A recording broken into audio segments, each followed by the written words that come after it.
Hello everyone, welcome to my channel BST African Electronic Surgery on a Sunday 22 January 2023, and we have something to fix on a Sunday. Okay, so we do have this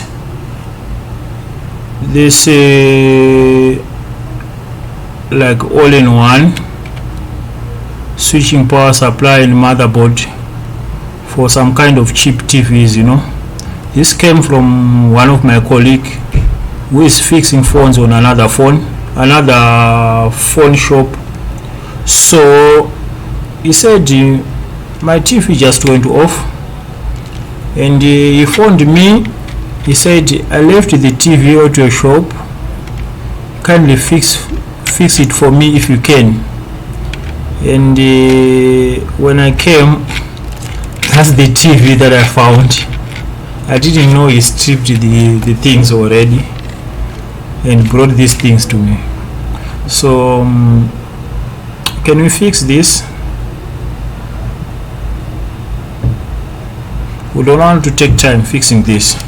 So what I want to do, I want to plug in the cable.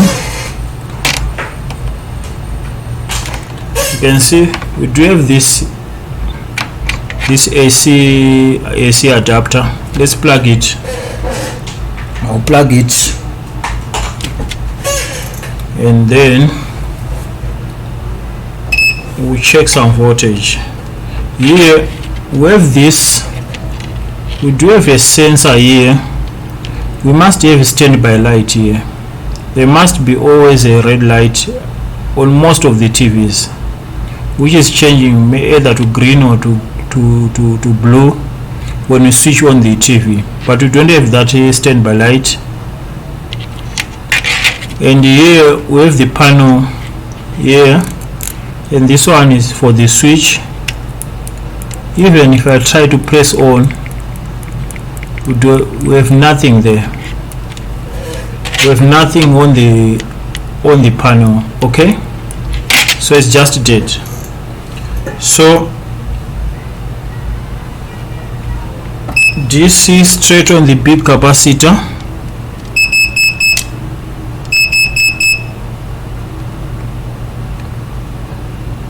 (294 volts).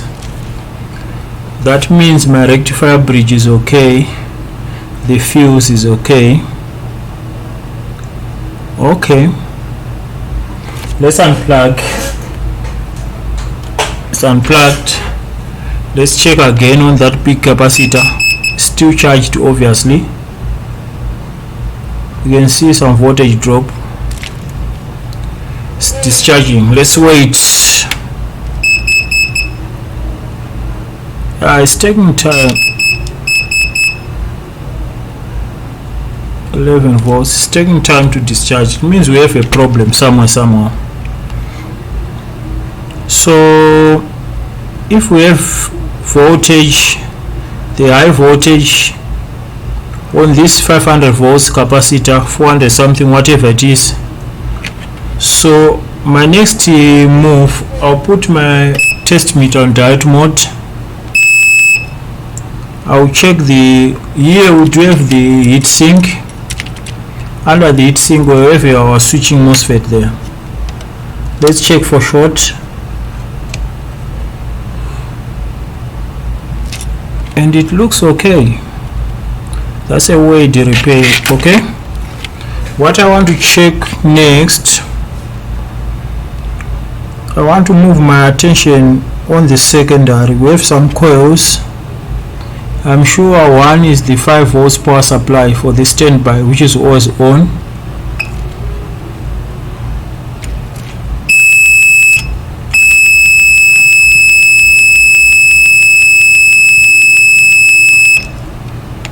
Here it's shorted. I don't think that's normal. Why do they use a coil? Or is it for the processor? Maybe it's working with lower voltage, but I don't think so. I think we have a problem here. Okay, Here we do have a BIOS chip next to the microcontroller. We have this BIOS chip. I will check for short on pin number 8, and it's not shorted. Okay, we have some diodes on the output. Diodes are good. We do have the switching MOSFET. Here we have the switching MOSFET, which is switching this smaller coil on the output of the backlight circuit. I can see it's blown up. Maybe we can go under microscope and see what's going on together.